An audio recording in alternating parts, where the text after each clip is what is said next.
All right. Hello, everyone, and welcome back to Play, Pause, Rewind. We are back for yet another episode. Niles, my co-host, how have you been the last 14 days or something since we recorded? I've been doing all right. My co-host Dylan, and yeah, it's been a good time. And Dylan and I've been going to the movies a lot lately, watching some good shit. And yeah, today is a very, very special episode of Play Pause Rewind because it is our big double feature episode extravaganza. Yes. Yeah, as I'm sure many of you know, the Moon Knight finale happened the day before Doctor Strange: The Multiverse of Madness came out. And we want to talk about both, but we also want to talk about other shit. So we decided to combine them into a double episode. Yeah, we're going to talk about both. And as always, we'll do non-spoilers briefly and spoilers, but we're going to do one at a time. So Moon Knight first, then Doctor Strange. So if you've seen one but not the other, use the time codes in the description to skip around as you see fit. But without further ado, let's start with Moon Knight.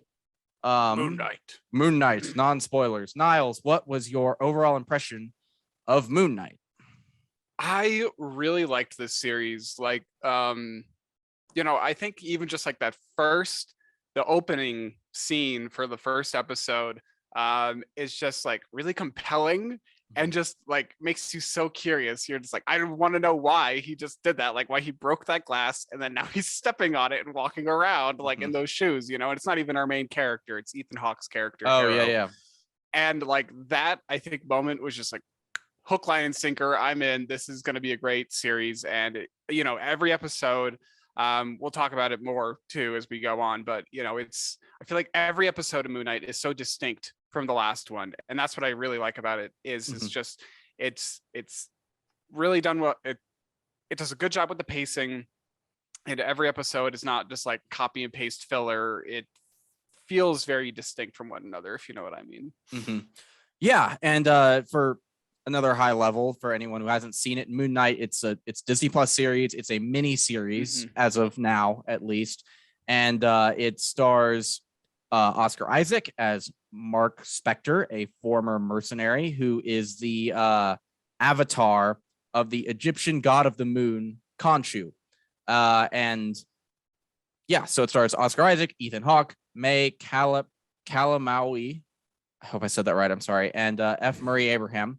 And yeah, Ethan Hawke is the antagonist figure.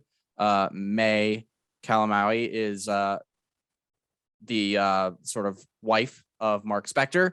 But we start the show not with Mark Spector. We start it with Stephen Grant, a British low-level museum employee. And he lives a pretty sad life. He's kind of lonely. But yeah, I mean, we really can't talk too much about it in non-spoilers, can we? Because a lot of the fun is discovering what is going on. And but yeah, that's like an overview of the show. I think it was really good. I agree that each episode was pretty distinct from each other, and early on it leans so much on Oscar Isaac's just acting ability, especially in episode 1, because you don't know what's happening the entire time. Yeah, it's got to be a challenge, for him at certain points. Like, yeah, not without getting too much into spoilers, but he kind of has to act against himself, like some I've heard like I think stuff from Ewan McGregor when he's been doing the the prequel series of Star Wars. He's like, you're kind of like acting against a green screen. It's maddening because you don't know how the person is responding to you, and this one kind of amps it up a little bit more because without going too much into it, there's some moments in this series where he's kind of talking to himself, going back and forth. And that's kind of, I would imagine as an actor, really hard to try and like talk to yourself. Well, they actually did that in a really cool way because he didn't act against himself. They brought in his brother, his real life brother. I didn't know that. Yeah. So he was acting against his brother. And we'll get into why all that is happening at all in spoilers. But I would say, to close out non-spoilers, just it's really good. I thought it was nice. I think the show is patient with its pacing, similar to how WandaVision was in its pacing. It expects you to stick with it. You're not going to get like a ton of the Marvel action stuff right off the bat. You have to wait a little bit for that, and I think that is just fine. But yeah, any final non-spoilery thoughts? Well, yeah, I think I'd kind of echo what you're saying. You know, it feels reminiscent of WandaVision in Loki, where it takes time and it builds up the show and the lore and the kind of establishing everything. It takes its time, and I do appreciate that. And I think the visual storytelling is excellent in this show. Like we'll talk about it a little bit more too, but like, yeah, that first episode does such a phenomenal job with just relaying a lot of information to you really quickly without just like a lot of expository dialogue. And I'd also say, you know, I got to give props to the soundtrack, and just like, you know, aside from the visual elements, like, because this show is just beautiful, it's visually stunning. But like the soundtrack, I think, is really well done too. It just incorporates a lot of that, Egyptian singers and artists, and you know, some more of the artists from that area of the world, and I'm just happy to have that kind of exposure to some of that music. Like, you know, Spotify does an okay job for me of showing me new music, but this show kind of like opened my eyes of like, oh, that was an awesome song, I'm gonna look that up, that was really cool. So I found some kind of new music here from this show, and yeah, overall I'd say it's a really excellent show. And you know, I can understand, like, I read some reviews of some people just saying like, I got a little bit bored and stuff like that. Like, I guess I could see that at some certain moments of the show. And I would also kind of agree that Oscar Isaac is like the pillar, like the main pillar of the show. He carries it, and he has to, because he is the main character. So I'd really expect him to carry it. But, you know, I feel like some of those side characters might not have as much, I guess, agency or just like, you know, presence in the show as him, but that's okay, you know, because the show is about Moon Knight at the end of the day. And we can talk about the specifics of this in spoilers too, but I do think there are elements of the show that are a little bit undercooked or rushed, just because it is 6 episodes, and the way the show focuses in on certain elements of its plot towards the end really makes it so that certain things have to be rushed, but can't really elaborate on that right now. But let's do spoilers. Unlock the gates. I want to say right off the bat, we were alluding to it, but Mark Spector, Moon Knight, has dissociative identity disorder, and so he has multiple personalities. And my understanding is that for most people that have that, like, the personality is generated in response to some traumatic event. And I just want to say I am so fucking glad that they did not explain his DID with like a magic or a superhero reason. It's just like he just has this disorder because his life was such that he needed it to cope. And there were people speculating, it's like, oh, maybe it's a multiverse thing merging in. I'm like, thank you for not doing that. Yeah. Well, yeah, with all the you know, with Loki and WandaVision and Into the Multiverse and you know, Spider-Man, we've got a lot of multiverse stuff going on, and it's just going to get crazier, I expect, down the line with Loki 2 and all these other kind of projects coming up. So we've got a lot coming up. So I'm glad as well that this one wasn't like a multiverse tie-in. It was its own story, 6 episodes. It's a mini series, and you know, yeah, I agree too with the mental health aspect. I think, you know, I am definitely not an expert in that field, and I don't know a ton about this dissociative identity disorder. It's, you know, it is tough to kind of put into words what it is, but you know, he's got these multiple personalities, and you know, from my understanding, that disorder is actually extremely rare in people. It's very rare. Yeah, it's difficult to diagnose, and you know, someone might not even really know they have it, you know. And so from my perspective, I think it was an appropriate depiction of the disorder, with an asterisk, you know, because it is a superhero show. It's like, yeah, you know, someone who has this disorder is probably not going to be a superhero. Yeah, true. But I'm glad they treated it as just a disorder that he has, because I think it would have been pretty fucking disgusting if they were like, here, we're depicting this disorder, but it's actually the multiverse. Yeah. It's like or something like that. I'm glad it was just like he has this, and then also it doesn't the show doesn't depict him as like a lesser or broken person because of his disorder. Like that Mark and Steven find strength in working together and starting to like care for each other. And I really liked that relationship between the two of them. They don't like each other at the beginning. They're at odds both ideologically and physically, like they're fighting for control of the body. And then by the end, they care about each other a lot, and they're in such sync that they can flip between the two of them in combat. And it lays the groundwork perfectly for a third personality to emerge that is not fully aligned with them, not at least not yet. So I thought that was perfect. It's like we resolved this relationship, and now there is a new dynamic entering that will throw a wrench into everything going forward. So that was cool. Yeah, and I do appreciate how their relationship changed over the series, and how they, like I was saying earlier, non-spoilers, they really drip fed us this information slowly. It wasn't he's not the real one, he's the disorder, like he's the personality or whatever, it was very like kind of threw you for a loop a little bit. Like a part of me was kind of guessing that, at the start we are introduced to Steven, he's the original character that we meet, and we all just assume, or the general assumption is that he's the prime personality, like the original.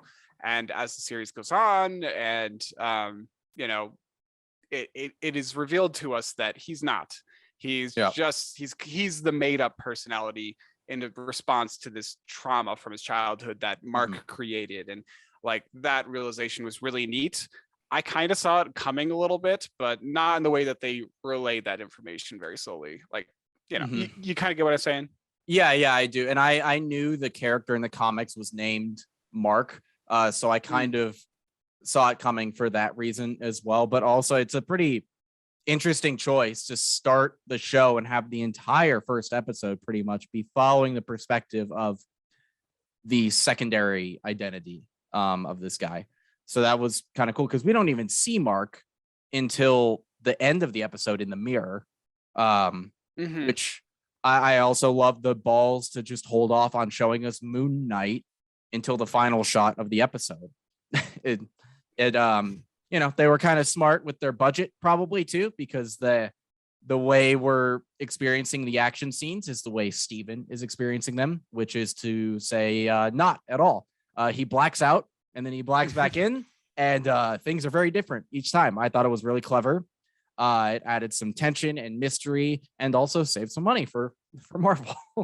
Yes, yeah, and there's that really funny scene. Like I think it's in that first episode where he's like in the car driving, and he's like, what the fuck is going on? And in then like Italy or something, right? Yeah, and then he blacks out, and then he comes to, and everyone's like fucked up in the back of his car, and then this other person's in front of him, and he's got a gun, and he throws the gun. Yeah. And it's like, did he just throw the gun? And it's like that's just a really kind of funny moment of like, oh, if we brought an actual civilian kind of into this world, like, they would be so unprepared, and it kind of makes them a little bit more relatable and relevant, and that kind of stuff. Like, we don't usually see as like the main character. It's usually like the side character who's like, I'm unprepared for this, but you're prepared, and I'll just kind of drive the bus while you beat up everyone in the back, like in the 10 Rings. So I thought that was kind of, it is a clever way to save money, and also, put the person in the shoes of the protagonist a little bit more. Exactly. And then I like too how at the end, like when they're in the duat on the boat, Steven has that realization. Like, he has his own little action scene mini arc, because he realized like, well, I'm you, so if you've got this, I've got this. And that's how he saves Mark on the boat. It's like, oh, he's able to do this because he's Mark. Yeah, because he just realizes like, I can do this too. Like, I'm not as skilled, but I can do it. I know I can. Like, I appreciate that too.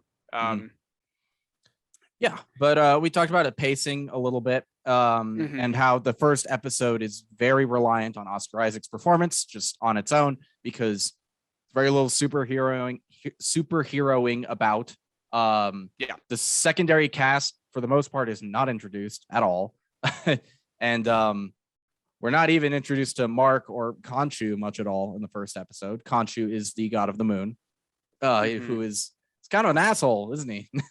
He's a total asshole, and I absolutely want to talk about those gods and like the Egyptian mythology too. But yeah, I think that first episode, the pacing is really just, I think, just breathtaking, and a lot like, without a better sense of the word, like when he wakes up in his apartment and he's undoing these locks or moving the tape, like taking the thing off of his leg, like, and doing things with the sand. It's like all this information is relayed to us really slowly and articulately, and it's all just visually.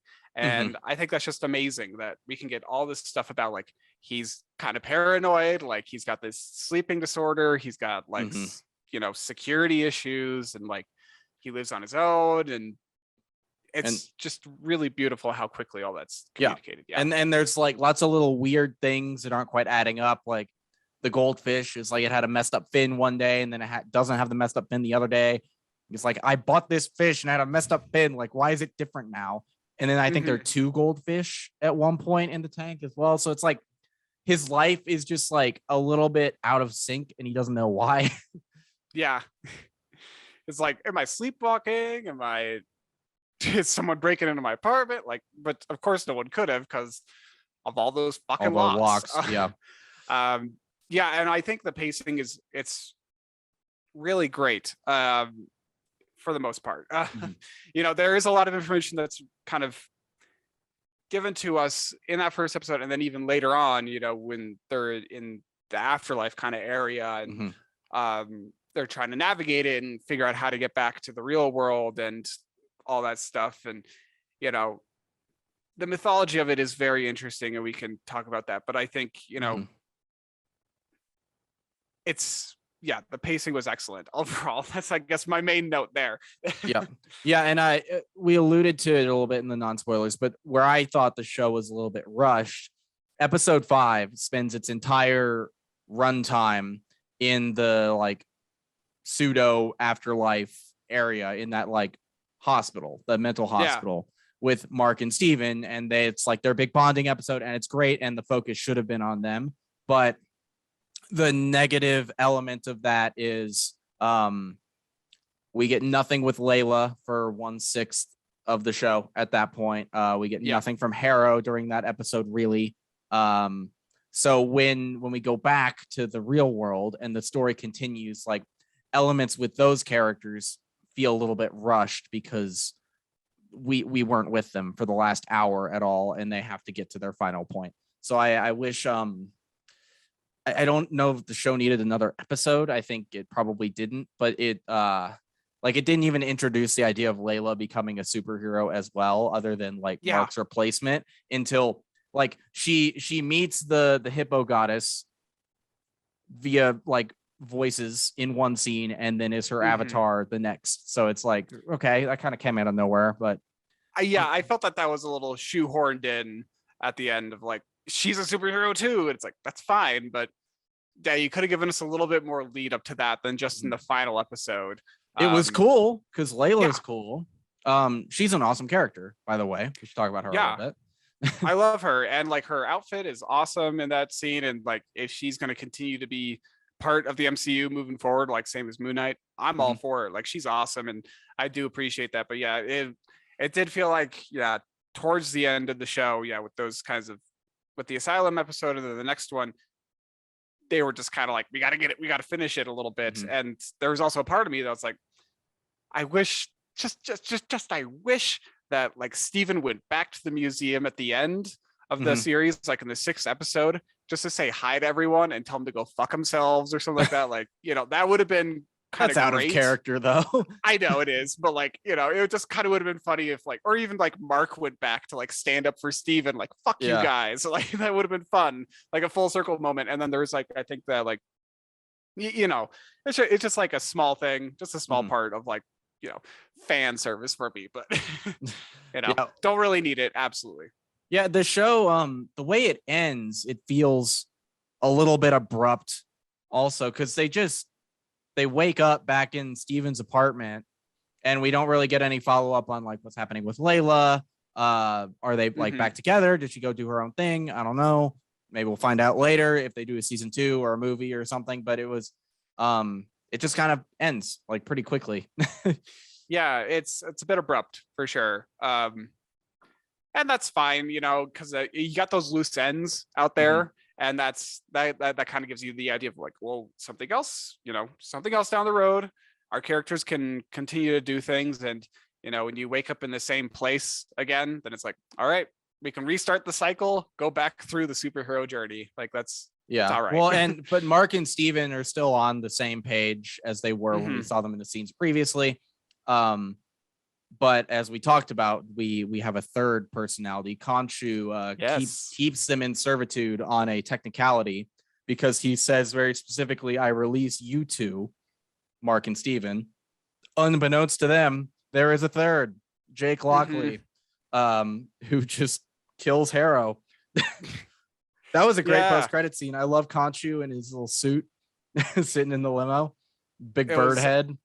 It was excellent. And then that just felt really comic accurate too. Like I've seen some stills of that scene. Like the car is accurate, the Khonshu is accurate. Like it's really cool. But yeah, I thought the that kind of shoe, like the tie-in of Jake was interesting.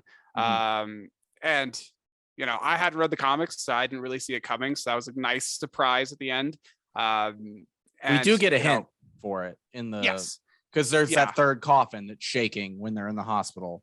Well, we get multiple hints, you know, when we kind of think about it. Well, you know, it was earlier in the series, like I think it was like episode 2 or something like that. Like they kill that guy, and then it's like something. It was like 3 or 4. And they're like, "Did you do that? No. Did you? Yeah. Okay, you're right." Exactly. Like we see that, and then I think like once in the like that mental asylum kind of scenes between him and Harrow, I think one of those times it's not Mark or Steven. I think it's Jake, but I can't really pinpoint it.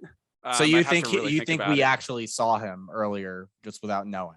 I think so, you know, and then the tomb shaking, and then in that final fight scene where they both black out and they're like, I didn't do that, but who cares? Let's just keep going. You know, like that. I think he was. It was one of those small little Easter eggs that like if you're paying attention, you might notice it, but you really kind of have to be paying attention hard. And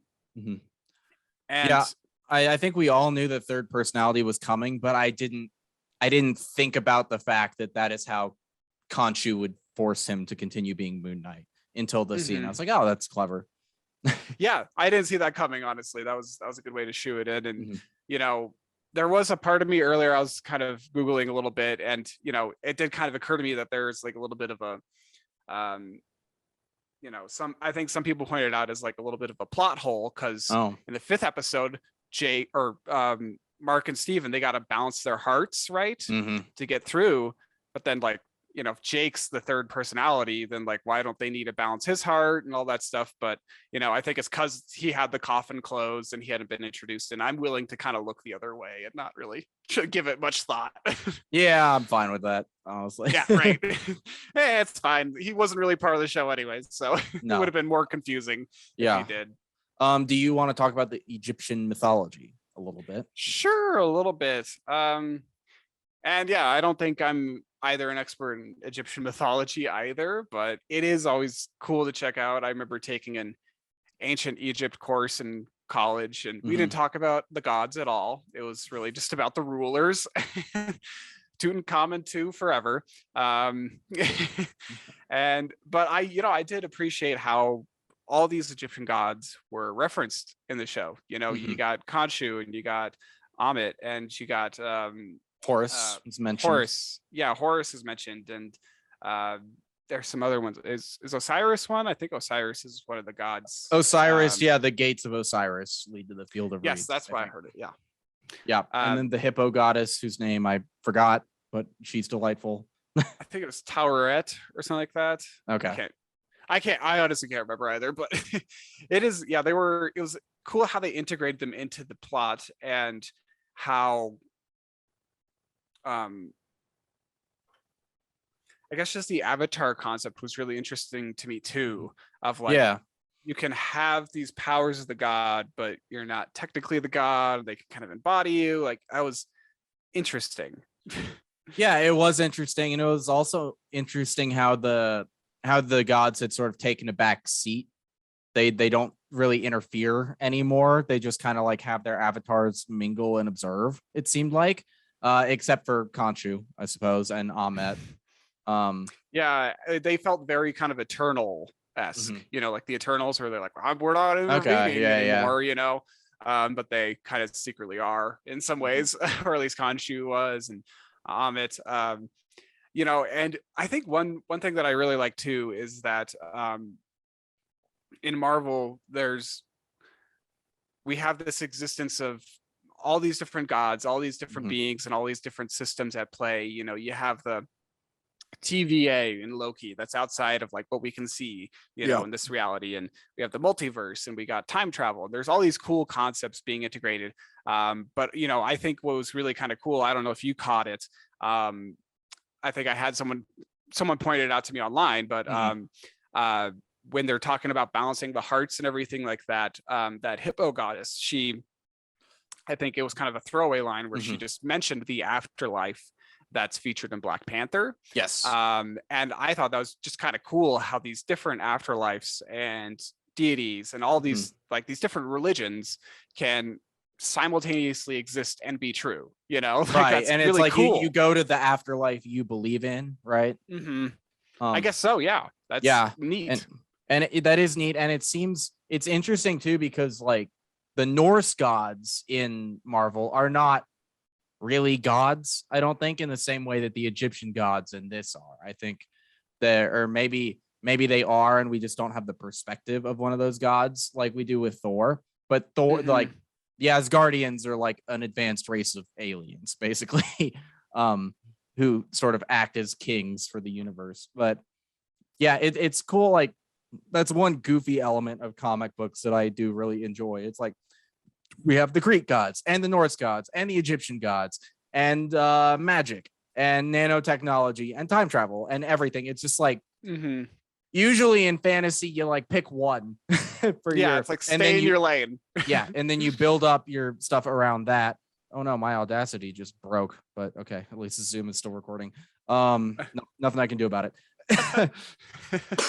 But yeah, and like the superhero worlds, DC does it too, where it's just like, we're just gonna put it all in, have fun. So.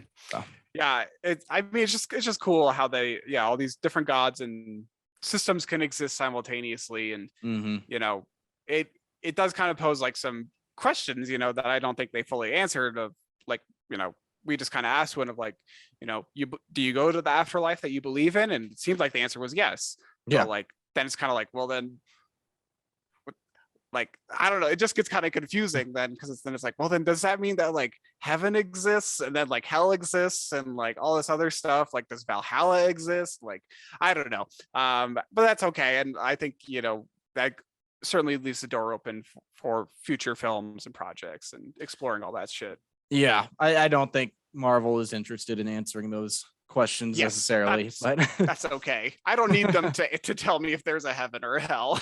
Yeah, but yeah, the mythology was pretty cool. I loved watching Khonshu and Ahmet's big giant Godzilla fight. That was cool. I loved it. Like, I think we talked about it, but if you were just like a regular civilian in the Marvel universe at this point, you lived in Cairo, you'd probably look up and see these giant, like a giant crocodile and a giant skeletal bird just punching each other and be like, whatever. It's like, I wish Thanos snapped me away. Yeah, it's like there is some more news. A great YouTube channel did a 2-part video series where he's playing his character, but as if he was like a newsman in the Marvel Cinematic Universe, and just goes through all the events of the movies. And by the end, he's like, what is going on? Why does all this keep happening?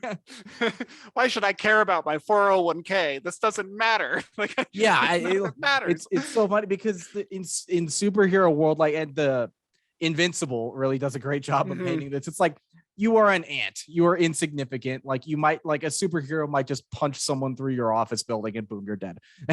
Yeah. You have no control over the events of your life. Like yeah, exactly.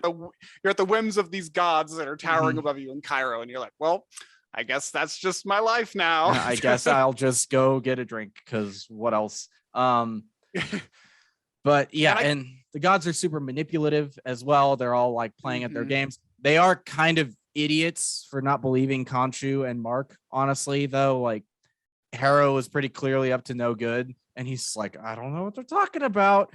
And like, come on. You're just like, well, what about Conch? What about Mark right there? He's got a disorder. Like he's not well. Like let's shift the blame elsewhere. Like, yeah, that was really silly of them to right. Whatever. Yeah, it's like none of you have ever heard of dissociative identity disorder. You're literally fucking gods. Come on. Yeah. Like well, it also is like, you guys are all embodying your own avatars. Like, so what if that one's a little broken or whatever, however you want to phrase it, Harrow, but yeah, it is interesting how they like Khonshu in particular, was manipulative and how he specifically chose Mark because he was on his deathbed and he had such a fragile mind. And he was like, I can take advantage of this. He's got kind of some skills for it. I'm gonna go for it, and like just kind of manipulates him continuously of like threatening to be like, well, you might not like my next choice for an avatar, which is Layla, your wife. It's fucking A. Yeah, I love I love when Layla has the revelation too that he is kind of responsible for her dad's death, and she's like, this happened before we met, and she's like, oh my god, this is why we met, and she's like justifiably disgusted by that. I don't know. I liked her character a lot. She's really cool. Yes, yeah, Layla's super cool. And before we move on to that, I just wanted to get this thought out just to round out the conversation about the gods, that I think, since they are so manipulative, specifically Khonshu and Amit, I think that kind of speaks to these ideas of like, morality is subjective, absolutism, is misleading, gods, they're not the end all be all of the world, and everyone has an agenda and goal. So that was just kind of my final thought there. And, now we can shift gears to Layla.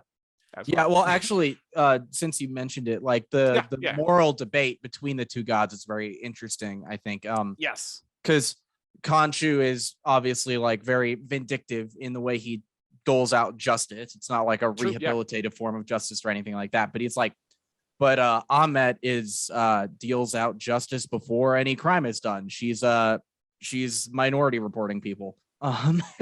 Yeah, it's like Minority Report. It's like it's exactly that. I was thinking more 1984, but with the thought crimes and the thought police, stopping crimes before they happen. It's like, you committed a thought crime. It's like, but I didn't commit any real crime. I didn't do anything. Like, yeah.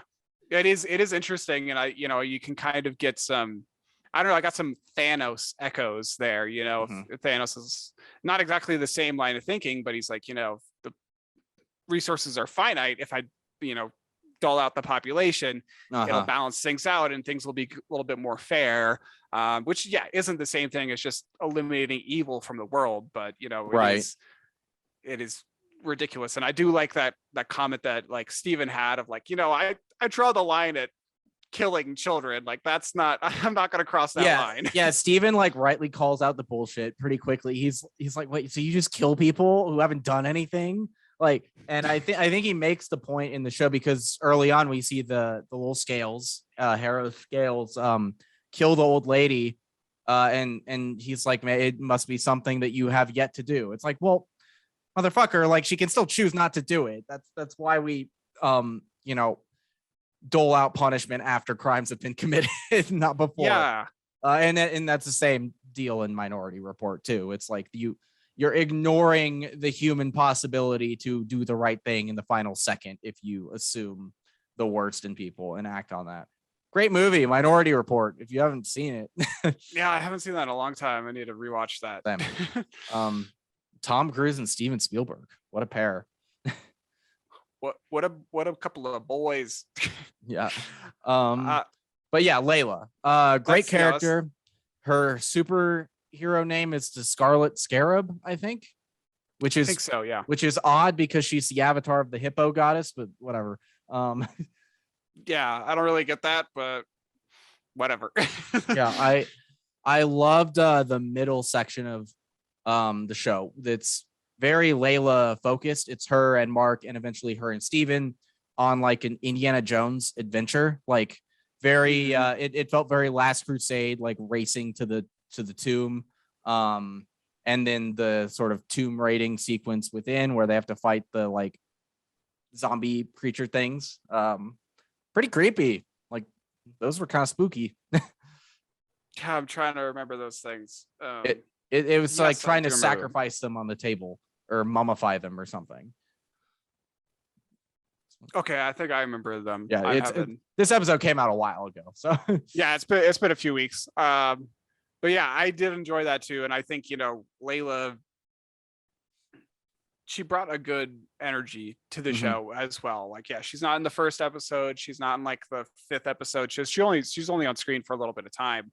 In the grand scheme of the series, she's not in every episode. But I think she really brought a good presence to the series, and it was nice to have someone on screen too who was like who could be a good pairing to Steven, because Steven was like kind of like just a bumbling fool at times, and then it's like, oh, but Layla's really smart and intelligent and well-rounded, she knows what she's doing, and like they had a good back and forth whether he was Steven or Mark, and it'll be interesting to see like in future projects if they come back, which I hope they do, like her conversations with Jake even. And one element, because Steven is smart but in his specific field, and he's kind of out of his depth elsewhere. And while I liked how in sync Mark and Steven are by the end of the show and how they're both like fighting together, I kind of missed that element that we had in the middle of the show where Mark didn't know how to solve this problem, so you had to give Steven the body so Steven could solve the problem. And I would like them to explore that more with the character in the future. It's like different personalities have different strengths, and they end up having to rely on each other for different situations. Like with Mr. Knight, apparently in the comics, the way he works is like the police don't really want to work with Moon Knight because he's a vigilante and he's outside of the law, so he can't like get into crime scenes or look into certain things and stuff like that. So what Mr. Knight is he's just a concerned citizen.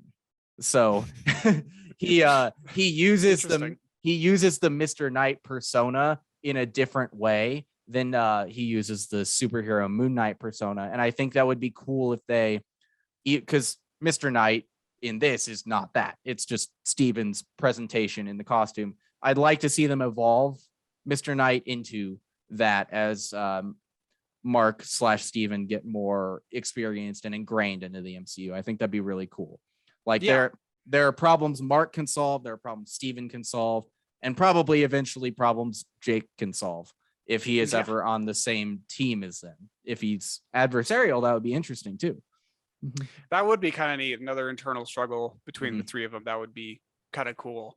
And I did like the suits too. The suit designs were really neat. Like I was really looking forward to like the CGI on these suits, and I was not really disappointed. And I think they were just really cool. Like the costume design, and Layla's costume was really cool too. But the Moon Knight suits were really neat. And we didn't really talk about this earlier too when we were talking about the gods, but I appreciated how like for like 2 or 3 episodes there, like Khonshu was just not on the table, so there was no suit. It was just that's true. It was just the characters like doing their thing. They couldn't rely on like superpowers to get them out of a jam and like kill everyone. It was like, no, you have to like use your head a little bit and like think through this problem and Mark create a solution. And Mark gets fucking killed. He gets fucking shot, and he's like, "Oh shit, wish I had that suit." One other thing, I thought the show was really pretty, especially the night scenes. There was one scene on a boat with Layla and Mark that was lit with these like little purple blue lights that I just thought looked really nice. It's when they're on the way to the like rich guy's house to investigate that tomb. And then the scene where Steven and Khonshu roll back the sky to what it looked like in ancient Egypt was really visually interesting. Just another bit of bullshit that your everyday Marvel citizen has to deal with. Just look outside and just vroom, vroom, vroom, vroom. they're like, well, now fuck, the stars are all messed up for the rest of my life. No one's put it back. Yeah. Yeah, but I just a note, I liked the visuals of this show. Yes, me too. And desert settings just make for great aesthetics in stories. Like yes, yeah, as long as it's not Star Wars anymore.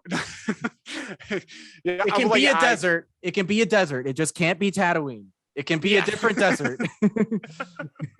Take me anywhere else but Tatooine. I think I told you I made a joke in a group I'm in where it's like my joking pitch for a Star Wars movie.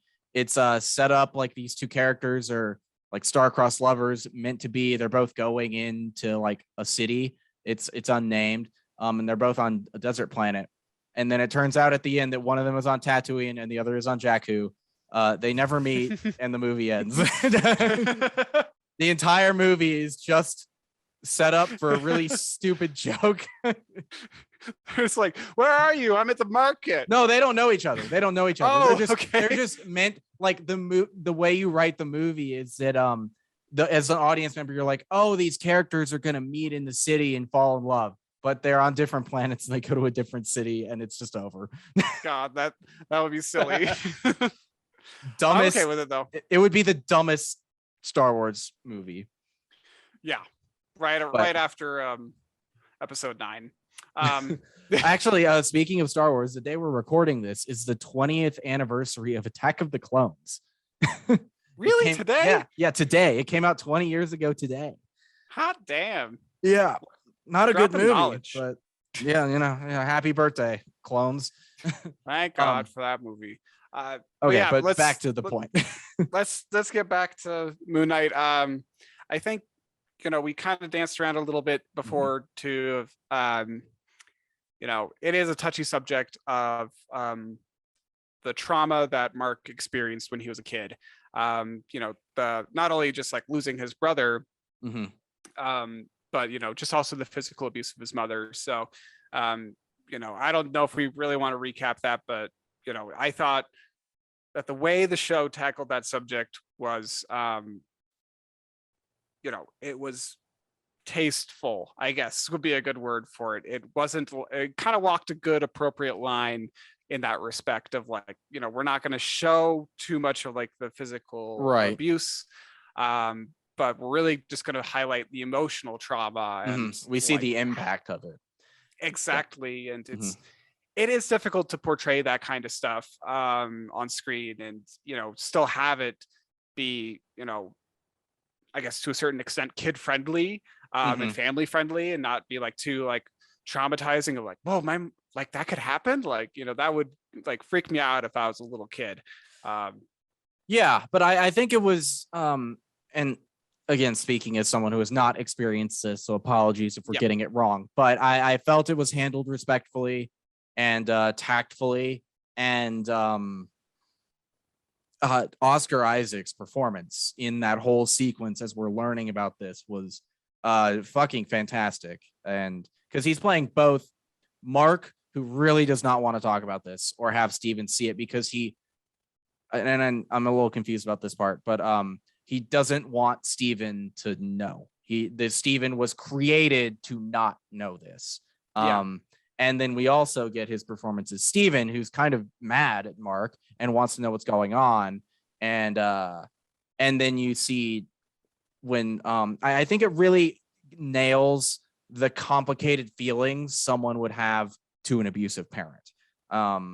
Because there's obviously the resentment and fear and anger, but also like when she dies, like he's crushed by it because she's still his mom that he probably has some love for. And also he feels guilty about his brother dying because he did something he was not supposed to do.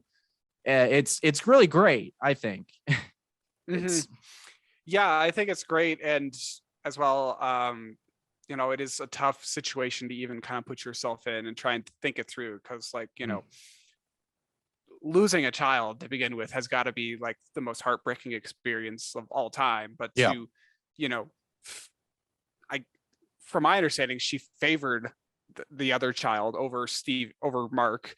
And that is like, it's uncomfortable to even like imagine parents loving one child more than the other, and being like, especially at such a young age too. Like, I guess as they grow older, you might be like, well, he's kind of turning into more of a screw up, but whatever, that's a different conversation entirely. But it's like these kinds of parents, unfortunately, they do exist. And parenting isn't easy, but like, it's not an excuse for any of that. And it's such a tough thing to portray.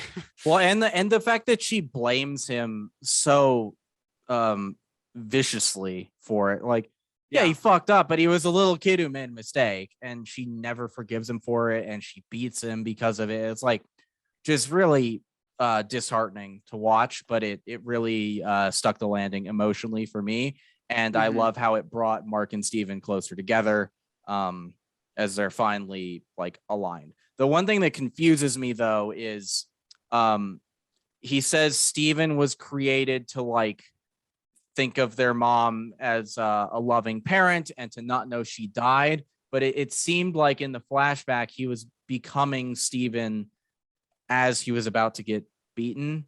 So I was it seemed like it was backwards. That could just be my own ignorance coming through, but I was a little confused by what was going on there. Yeah, I thought of it more as like an escape, when you don't want to be somewhere, you try and imagine a different place, a different scenario, a different life. So that's kind of what I was thinking, is it's more of like his form of escaping this abuse. But yeah, it is a little confusing to your point, because she does kind of come in the room as he switches into that different personality. Because I agree, like I thought Steven would be an escape, but he's escaping to I don't know. It's fine. But Steven is like an Indiana Jones-esque character that he watches on like a movie or a TV show. And that's where the personality comes from. And speaking of multiple personalities and that stuff, the hospital, mental hospital that he finds himself in, being interviewed by Dr. Harrow with a much better haircut and a mustache. Yeah, those scenes were interesting. And I still don't know exactly what they were. Same. I think I need to rewatch them, because I'm just a little confused about like, was that real? Like, where was that? Was that even like, is that all in his head? Is that inside Harrow's head? Like, I'm just a little confused there.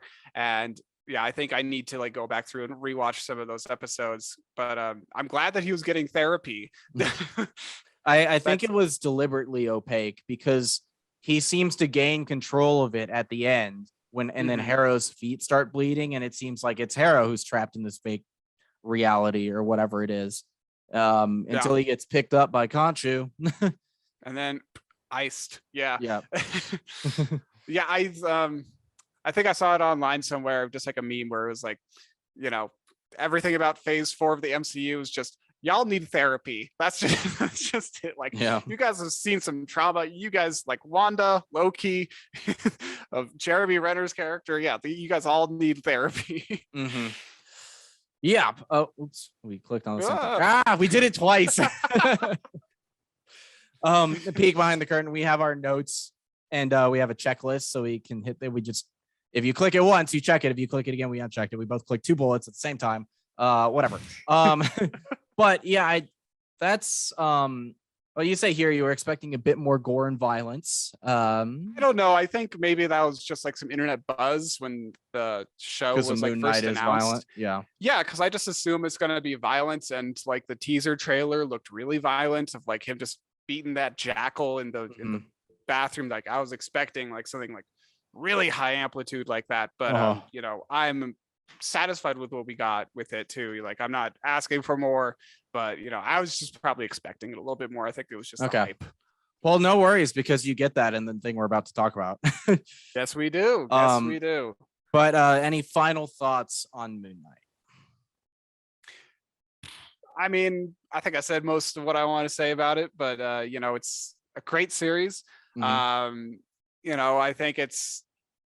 I think every time a new Marvel movie or Marvel series comes out on Disney Plus, I change my rankings a little bit of which one's the best and which one's like the lowest. Yeah. And I'd probably stick Moon Knight, closer to the top there. Okay. Kind of close like to Loki, WandaVision.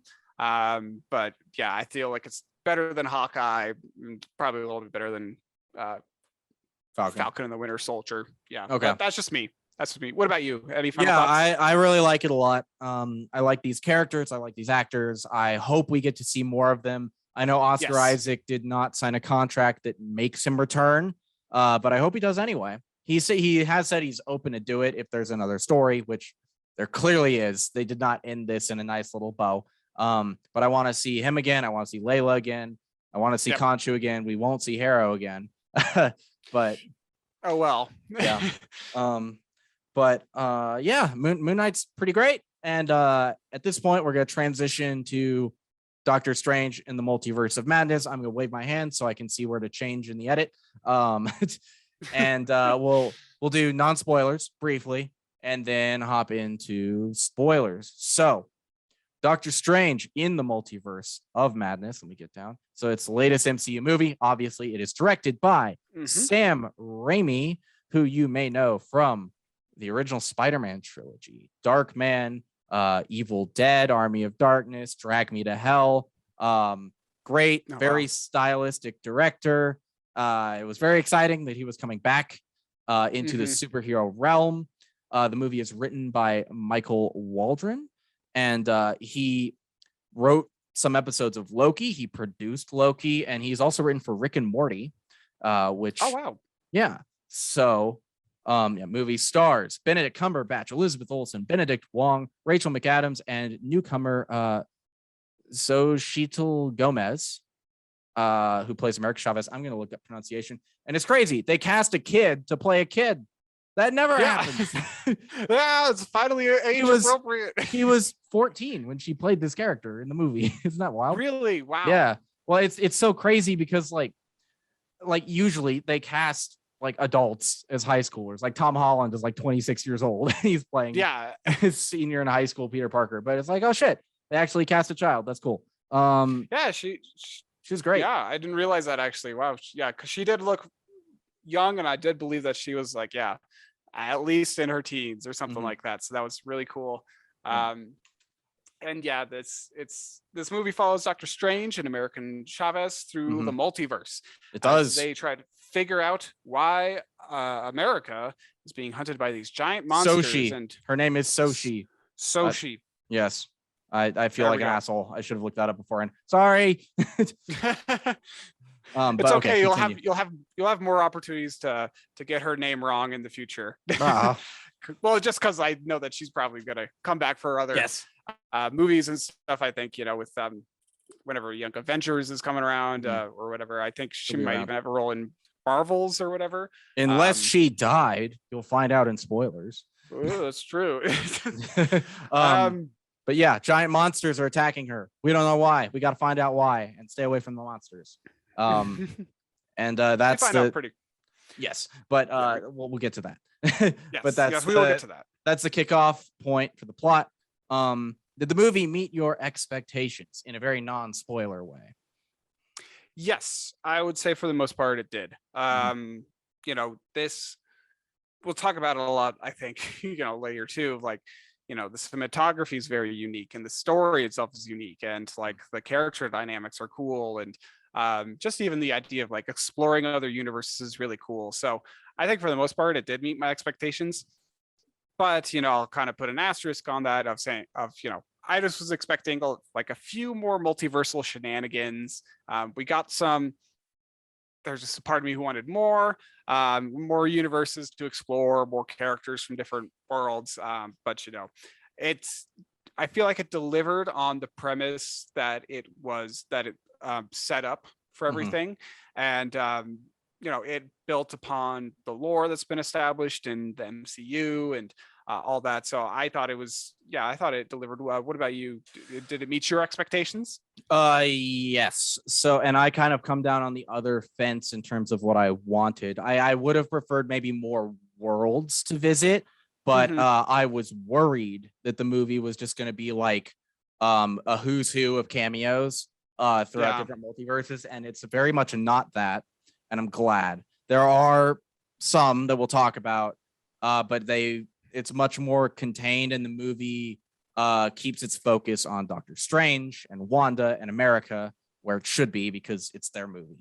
So I was relieved at the amount of multiverse shenanigans we got rather than disappointed. But sure.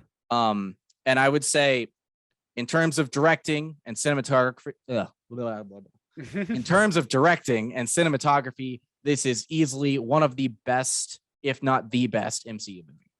Raimi's style and camera work really shine through, and we've talked about this many times on the show, but cinematography is usually one of the weaker elements of an MCU movie, so it was really refreshing to see the camera having as much personality as it does here, and I hope to see more of that in the future. Narratively, I put this in the middle of the MCU in terms of quality. It's simple and straightforward, which is totally fine, but there are some characterization things that I don't totally feel landed, which we'll talk about more in spoilers. But I love this movie. I think it's great. Yeah, it definitely stands out from the crowd. You know, so many MCU films are like not necessarily boilerplate, but you know, you could like almost kind of copy and paste a little bit of like just take out that character and replace him with that character, like take out that trope, replace it with that trope. Like, you know, I think Black Widow to a certain degree is a good example of that. Like it was a good story in its own right, but and it's, you know, kind of a return to basics for the MCU, but you know, it's kind of like, well, this is pretty similar story to like some other origin stories for like superheroes that we've done before. So it is nice to see like a film like this that is kind of refreshing. It does kind of walk that narrow line that you're talking about in the narrative structure, like not like too creative, but like, you know, we got to explore some cool realities, you know, see some characters we haven't seen in the MCU yet. And, you know, that kind of stuff was great. And I think also the dynamic here between the villain and the protagonist was refreshing as well. You know, so many times it's we'll talk about that a little bit more. I don't want to spoil too much just yet. I forgot what I was going to say, but it's fine. Movie's really good. Let's just spoiler time. Let's dive into this interesting multiversal madness. Cool. Where would you like to begin? Okay, well, we'll just start with the main character, I guess, because I thought some of the characterization for Wanda was not totally on point, which I'll get to later. But for Doctor Strange himself, I think he had a cool little arc going on in the background, because we've, in the last couple appearances, he's not been the main character, but he has taken a very utilitarian approach to dealing with problems. Like, he looks in Infinity War, he looks forward in time and sees the one outcome they have, and he knows that like a decent amount of people are going to have to die. He doesn't say anything about that. He doesn't look for another way, blah, blah, blah. And in Spider-Man No Way Home, I think his line to Peter is, he's like, we're going to send the villains back to die. And he's like, what, in the grand calculus of the multiverse, their sacrifice means very little or something like that. So he's like, he's very willing to like let people just fucking eat it for the greater good. And Defender Strange at the beginning of this is willing to do the same thing to America. He tries to kill her to prevent her power from falling into the hands of a Squid Guy. And over the course of this movie, we see our Doctor Strange come to a very different conclusion and fight to protect her and trust her to control her power. And it's a good arc.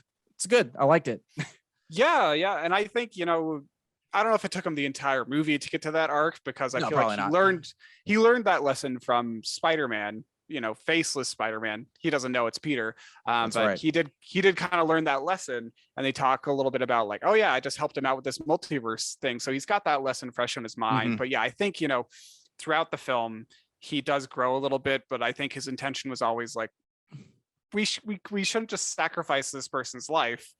Yeah, you're right. He is protecting her the whole movie. Yes.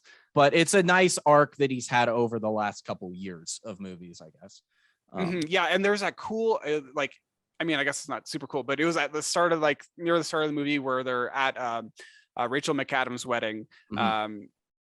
Christine, right? Christine, yeah. She's getting married, and but Doctor Strange is there, and he's talking to some guy who I don't think we've met before, but they're talking about like, you know, just things, and like, did the snap really have to happen? Like, did all those people really have to die? And he's like, yes. And he's like, well, that's just like, you're the sorcerer supreme or whatever, like, you know what you're talking about, like, you're the greatest superhero of all time, and you have to make those hard decisions, kind of like, you know, sarcastically.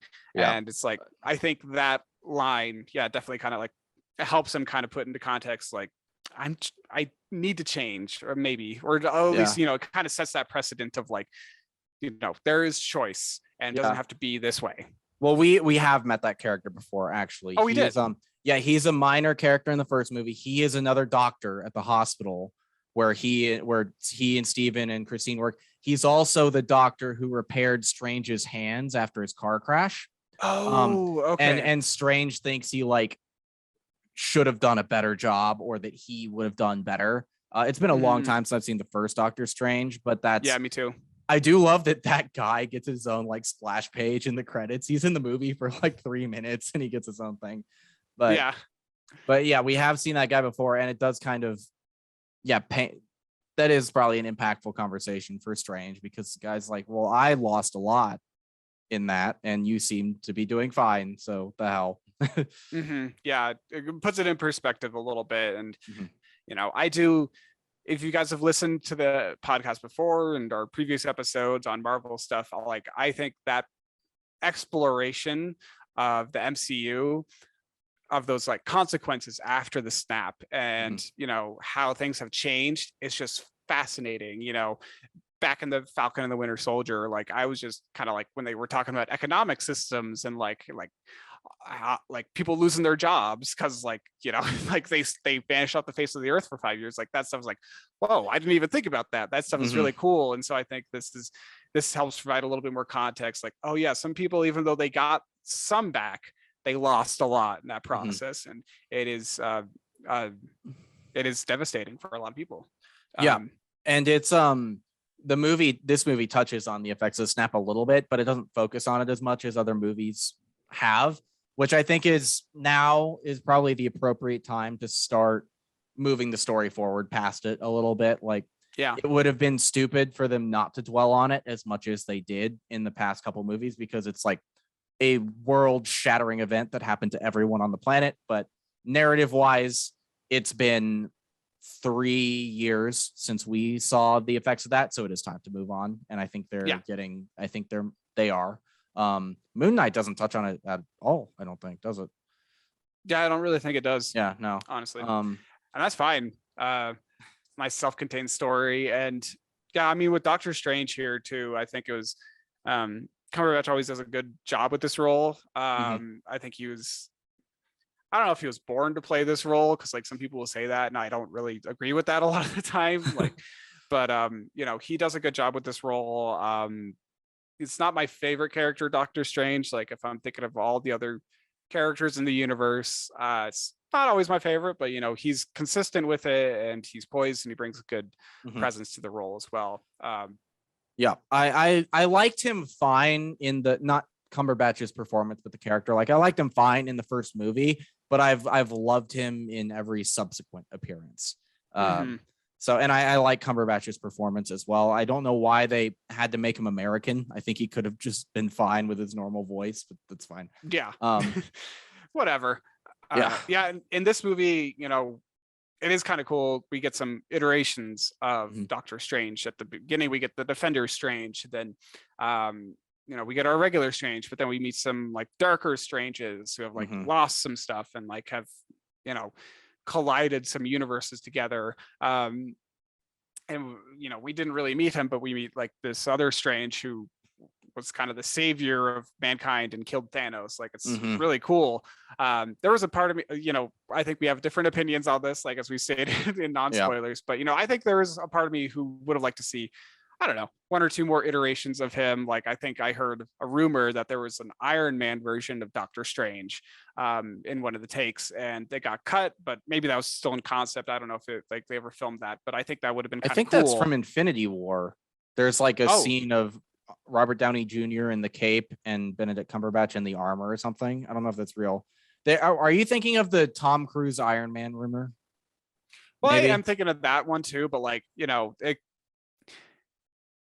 maybe I am. Maybe I'm mixing up my rumors. But like, that kind of stuff, like it feels like they scratched the surface a little bit on like the different possibilities, and they could have taken a little bit further, but I'm still very happy with the finished product that we got. Okay, cool. Yeah, I do think we said it already, but the movie does remain focused on him, which I think was really good. I was worried leading up to it because there were a lot of interview snippets floating around where it's like, it feels like Benedict Cumberbatch is getting lost in his own movie. Raimi hinted that he was like forced to include some characters that he wasn't initially planning to. And I was like, shit, this is just going to be a nightmare. Like, it's just going to be jumping from universe to universe. It's like, hello, I'm here. And it really wasn't. The cameos we did get, which we'll talk about in a minute, are pretty contained to one section of the movie, to the point where it feels like it was all tacked on in reshoots, which I think it was. But we'll get to that more in a little bit. Before that, since we're just on characterization, I want to talk about one of my negatives with the movie. It's kind of a half negative though. Wanda's characterization. And I'm split on it because and it may be how you read WandaVision. Your mileage could vary, but to me in that series, her controlling a whole town for weeks, very bad thing to do, but was coming out of a place of extreme grief. And I read it as something that was involuntary, that she wasn't really understanding that she was doing it until the end. And then when she does understand it, she lets them go. So and you could argue, which many probably will, that the post-credit scene has her with the Darkhold in the mountains, and that's much more sinister. True, but I usually take my character development knowledge from the show with the character's actions rather than the wordless post-credit scene. So that part felt a little jarring to me, just how evil she was in this. I will agree with that to a certain extent. Just to summarize, we find out that Wanda is the person who's trying to get American Chavez's powers because she wants to be reunited with her kids that she created in WandaVision. And it's I kind of agree with you, Dylan, because it is difficult for me to believe that she would be so unempathetic for people after the events of Westview and after just all the things that she's done in her life as a superhero and like fighting in Civil War and doing all these other things. Like, you remember how distraught she was in Civil War when she like kind of like accidentally blows up like 11 people and she flips out. She accidentally kills some people and it just like traumatizes her.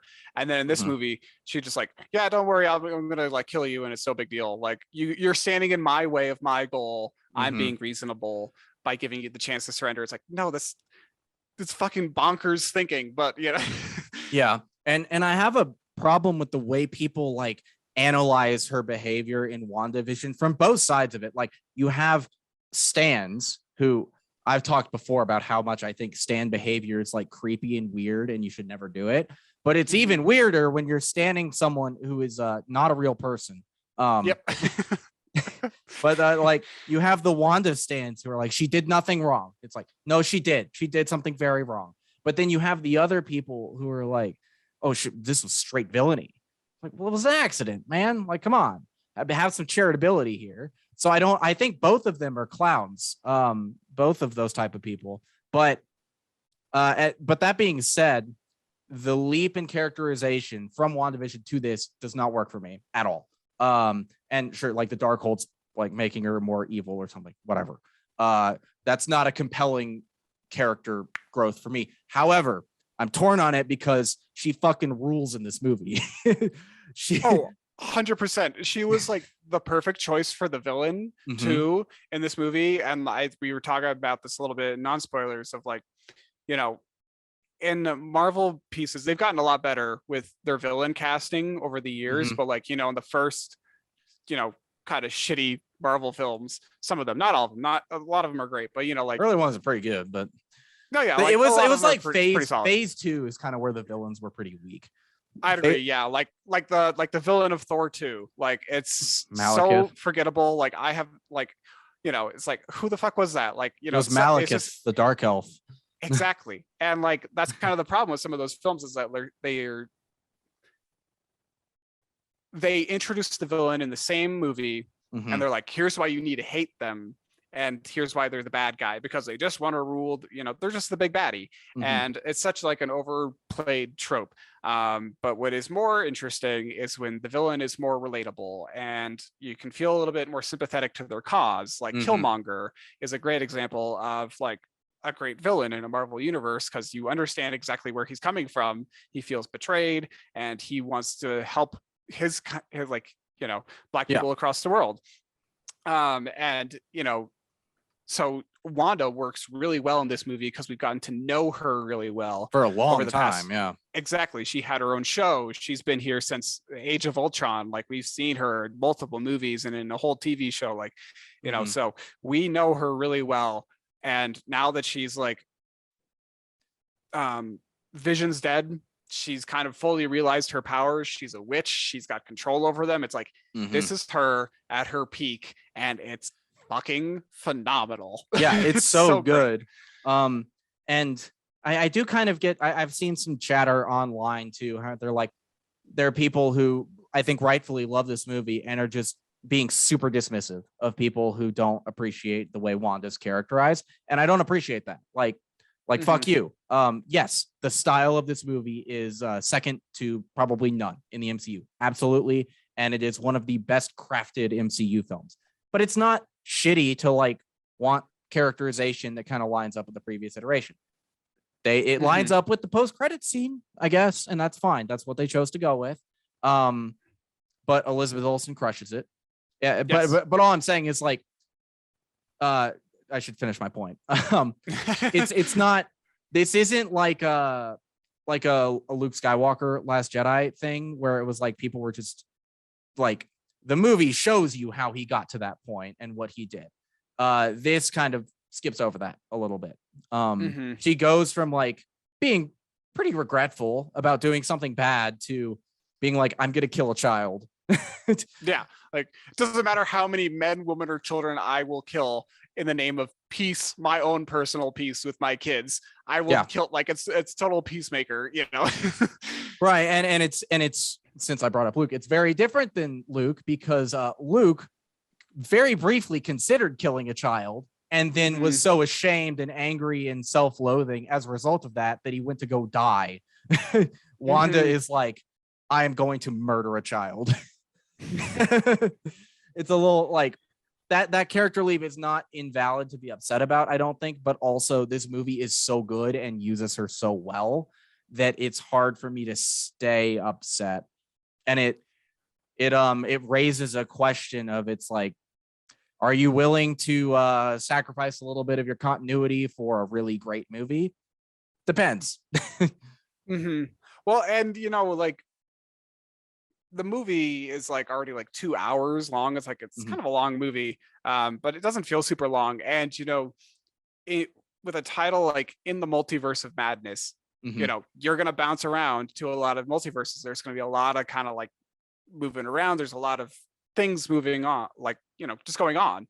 So, you know, this movie doesn't really waste a lot of time of establishing Wanda's the villain. Let's get it going. Like, and that's what's good about it. Like, you know, it's not like we're going to show her descent into madness. It's like, no, we already, that's happening behind the scenes. Like, we don't really need to see that between WandaVision and this movie. Like, I think that's the right direction to take it. And yeah, she's just menacing. And, you know, it is a good, if they wanted to end Scarlet Witch's story here, they got a good ending for her. But I really do hope that she comes back, because I love Lizzie. She's great, and she's awesome.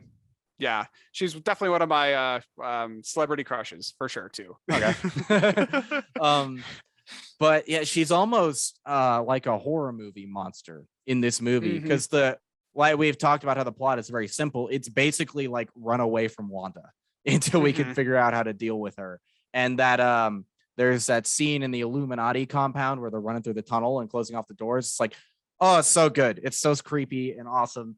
And she's very menacing. The performance is awesome. She's just covered in blood the whole time because she keeps blowing people up. Yes. She's excellent. All right. So let's talk about expectations. You mentioned here that the trailer hurt the movie for you a little bit. You want to go into why? Yeah.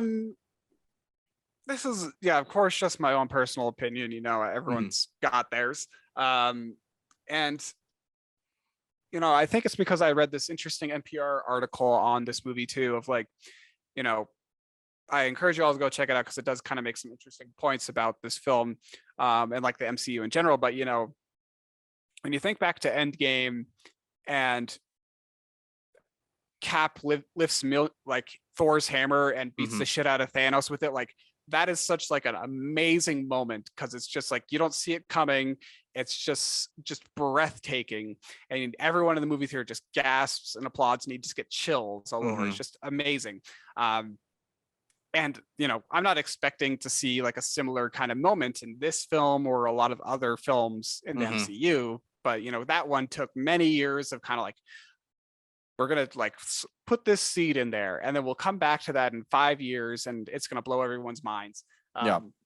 And, again, not expecting Multiverse of Madness to do anything like that, but, there is like a certain feeling when you have a reveal like that on screen of like, oh my God, that was so amazing. I didn't see that coming. Or like in WandaVision when her brother shows up and it's Evan Peters, Quicksilver. Yeah. Yes, exactly. So it's like, oh my God, like, are they finally going to do like the mutants are going to come over? Is that what this show is all about? Like it gets you hyped and excited. It's like, holy shit, it's really cool. But, I feel like in this particular case, the cameos, or at least some of them, were kind of the big gasp moment in this movie of like, oh my God, there he is. Like, there's Reed Richards. Like it's cool. And that's a big reveal. But, I feel like the trailer, since it kind of showed the Illuminati and showed Patrick Stewart's voice and, people just kind of immediately recognized him. It just kind of like, I don't know. It feels like it deflated that moment for me. You get what I mean? Yeah. I think the trailer shouldn't have included Patrick Stewart's voice for sure. I think that was a miss. But I also I separate out those two different hype moments. It's like, Cap lifting Mjolnir, that is cool because it's a character moment, and like and I don't think they planted a seed with Cap lifting Mjolnir. I think and I think we talked about this before, but a lot of people seem to think, oh, the Marvel movies are so planned out, they're so neatly mapped out. It's like, not really. Sorry, they're not. But I think that was a joke in Age of Ultron. Like it was a nice little gag because you cut to Thor and he's like, cool. And then they're good at improv, the Marvel writers. So they like saw that and were like, we can use this and we can retroactively make it a setup to an emotional payoff now. And it works because of that. Same reason the portal scene works. It doesn't work because, oh my God, characters, it like faces we know. It's because we've gotten to know them over the last 10 years. And this is an emotional culmination. And also the characters coming through the portals, they're the ones we lost a year ago in Infinity War. And we get to see them come back and there's a triumph in that. And then cameos, you're right. They shouldn't have shown them in the trailer, but I think and that's where a lot of like fandom brain is just going crazy right now. They're like people tweeting out videos like, oh my God, Secret Wars is going to be the portal scene all over again. And it's like the portal scene with like Hugh Jackman walking through and then Ben Affleck Daredevil walking through. It's like, that's not the same. There's no emotional weight to that. It's just shit, and in some cases didn't even like initially. But the cameos, we should probably talk about the cameos. Yeah, let's talk about the cameos. The Illuminati and the cameos. And my relief regarding them, which I'll start with. Yes, they're all in one part of the movie. There are like 5 of them, and they're all in just one part. Very much screams reshoot or late edition to me. Do you agree with that? I don't know about that. Okay. I think there's certain towards the one end of them of the movie, definitely is. One of the cameos 100% is a late edition. Yeah, one of them seems more like a late edition, but I would say like if you're paying real close attention to the movie, I feel like you can see more like the reshoot scenes towards the end of the movie. But that was just me. Okay. Honestly, I feel like you can't really tell a difference. But yeah, I think it was kind of good that it was just all in one area, because I totally get your sentiment of like if you're just bouncing around from like one universe to the next, like, oh my God, here's the X-Men, and then here's the Fantastic Four, and then over in this universe we got all these other things, and it's like that would just get old really fast, and it's just like, well, then why am I watching this? Like, there's no depth. If you do that, there's no depth to any. Exactly. It's just like it's just fan service, and fan service without meaning is bad. Yes. Yeah. And the Illuminati, it's like it's something that like people don't really know about, or at least like, you know, average moviegoers don't really know about it. So it's like, okay, cool, another organization that's kind of like running things, and a new group of superheroes. So it was nice to see you know, some characters that we didn't really know, and then some that were like we were familiar with, like, you know, Captain Carter. We saw her live action debut in the Illuminati here. Like, that's really cool that they brought her in. And, you know, we see Patrick Stewart as Professor X, and then we also version see of Professor X. Yeah. Yes, a version of him. And then we also see, you know, Black Bolt, who like I had no idea who the fuck that was before this movie. So that was kind of cool. And we get Captain Marvel, but it's Maria Rambeau Captain Marvel and she's Carol's friend in the first Captain Marvel movie. So that's cool. And then alternate universe Mordo is on there. And then the biggest surprise is Reed Richards, played by John Krasinski. And I'm mixed on the cameos, and I'm curious on if you'll agree with me or not. But I think every Illuminati cameo we got should have been an alternate universe version of a character we've already met. Captain Carter, cool with. Captain Marvel, cool with. Professor X, cool with. Mordo, cool with. Black Bolt, cool with. The one I am iffy on is Mr. Fantastic. Why? Because, and I don't even mind the casting as Krasinski. Some people have said, like, he's not a good fit. Some people are like, why are you bowing to this obvious fan cast? But my problem is that it's the same problem I have with the Luke and Ahsoka scene in the Book of Boba Fett. It's we're not seeing our version of Reed Richards, who we're due to see in a couple years. We're seeing an alternate version one. Is Krasinski going to be playing him in the main universe? If so, the initial impact of his appearance is now lessened because we've seen him before. Just like when Luke and Ahsoka are eventually on screen together again, like we will not get the impact of seeing those two characters together. And also we skipped over all the potentially emotionally interesting dialogue they probably had. So that's my main issue with it, because like if Krasinski is playing him in the universe, you shouldn't have shown him here. If he's not playing him in the main universe, why did you cast him in this? Because now people are going to get fucking mad at the new actor, and they're going to bully them online because it's not John Krasinski, because we now know that that's how fans act. Yeah, that's a good point. I didn't even think of that, because I mean, I think he's a fine choice for it. You know, Mr. Fantastic is meh to me. Like, he's cool, but you know, he's certainly, I don't know anything about him yet. He certainly wasn't the smartest man alive here. But you know, that is a good point. But you know, it is because you know, in Spider-Man we had these 3 different versions of Spider-Man in No Way Home, and then in Doctor Strange here we got a few different versions of Wanda and Doctor Strange, but they were all the same, or played by the same actor. So you know, it does kind of leave that door open of, well, it could be a different actor or it could be Krasinski. But I totally get your sentiment of like, you know, if I see the Fantastic Four movie and however many years it's going to be, and it's not John Krasinski, it's going to be like, well, then why the fuck did you show him then? Yeah, they're giving, if they cast another actor, they're giving that actor a poison chalice, because there are enough fans who have wanted it to be Krasinski for years at this point, and they're going to be mad. And I'm not saying Marvel should be held hostage by fan expectations, but when you play into the expectation for this and then you take it away, you're going to piss these people off. He is the one that I know for a fact was a late edition. And I know that for a fact because Elizabeth Olsen did like a lie detector test recently just for fun. And she was shown a picture of John Krasinski and she's like, I don't know who this is. I've never met this person. And his dialogue does sound like he was probably reading from cue cards, because he was alone in a room probably and reading from cards. He also wasn't the first choice to play him in this movie. They wanted Daniel Craig. What? Yeah. Interesting. Daniel Craig was in talks to do this, and then there was a spike in COVID cases, and Craig didn't feel comfortable flying from the UK and potentially bringing COVID back to his family. So they got Krasinski. So it just that would have been interesting.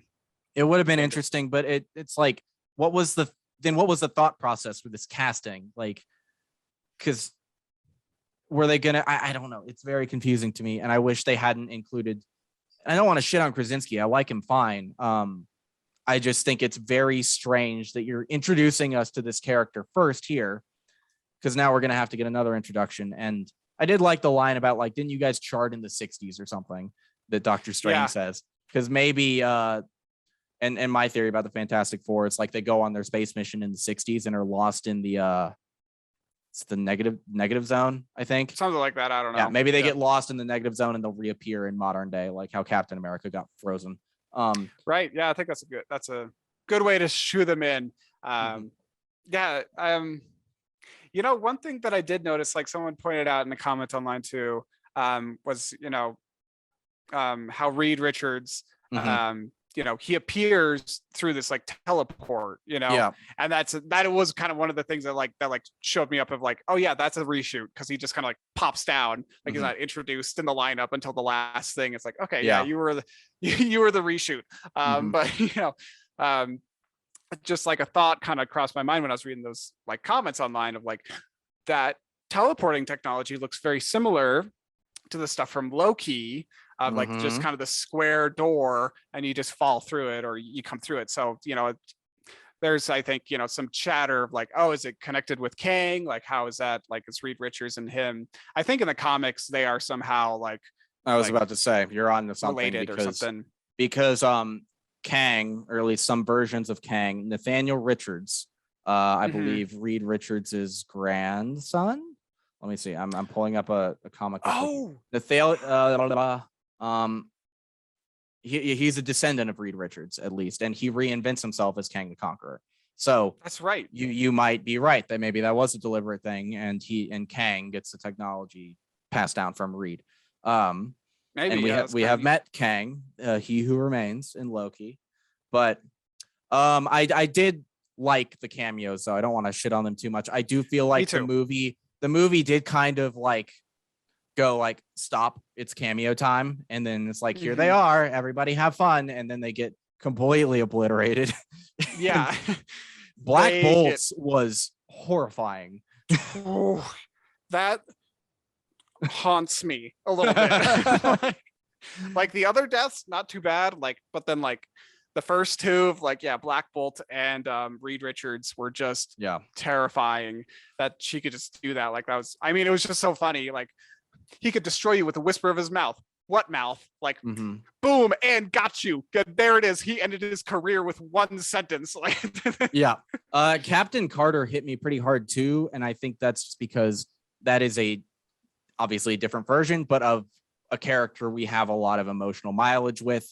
Peggy Carter was in one of the very first Marvel movies, and she's been around for a little while. So seeing her get split in half by her shield was pretty upsetting.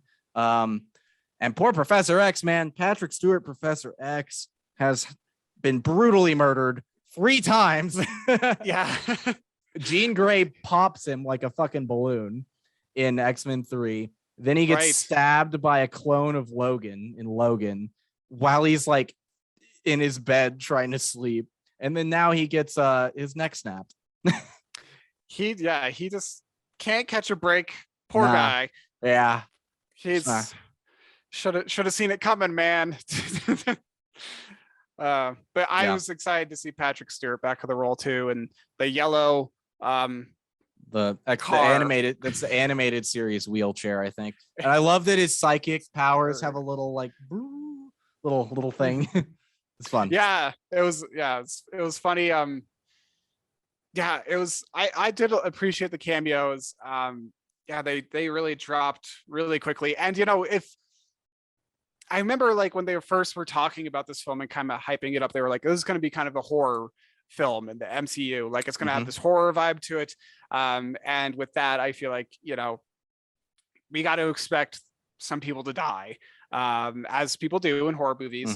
And if people are going to die in this movie, or be killed off by Wanda, I'm glad it was the Illuminati, these characters from a different universe that we are at least familiar with and know who they are, but we don't love them.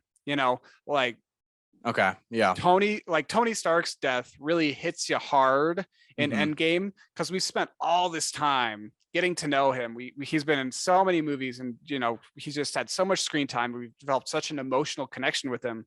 That's just kind of profound when he dies. And you kind of tear up a little bit. But like with these ones, like Black Bolt, I don't know who the fuck that is. So if he dies in 2 seconds, that's all right, and it really kind of establishes Wanda's like ruthlessness, her power level too. Yes, her power level. It's over 9,000, and I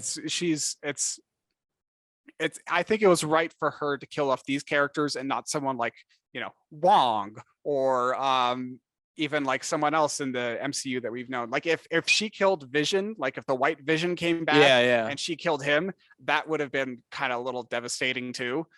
So I'm glad that she wiped the floor with these guys. It really set the tone.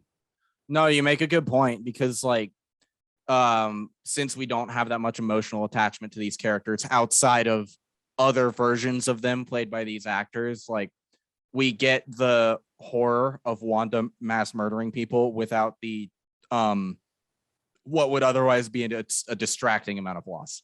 And we're not supposed to be focused on the Illuminati's deaths as much as we are how much danger America and Stephen Strange are in, and how they got to get out of there. One, you mentioned Wong. I'm a little split on that, because I like him and I'm glad he didn't die, but I also think he should have died when Wanda throws him off the cliff. I just, it feels like they almost wanted to and then weren't willing to pull the trigger on it, and maybe they should have. I don't know. I have a tough time deciding what I'd prefer when it's a character I like and I'm like, they should have died. I know. Well, Wong is just so lovable. It's hard to imagine like Doctor Strange without him, or even just like the MCU. Like he's just like, he's just had so many like comedic bits over the years. It's just like he's just there for comedic relief and to like. But but that's why it would be impactful too, right? Like, So I don't know. And one other thing regarding the multiverse characters, I liked seeing Multiverse Mordo and Multiverse Christine, but it's a weird narrative situation, because it's like we are developing Strange's relationship with a different version of these characters. Like the last time we saw main universe Mordo, he's like too many sorcerers and he betrays Wong and Strange, and he's going to hunt down all the sorcerers.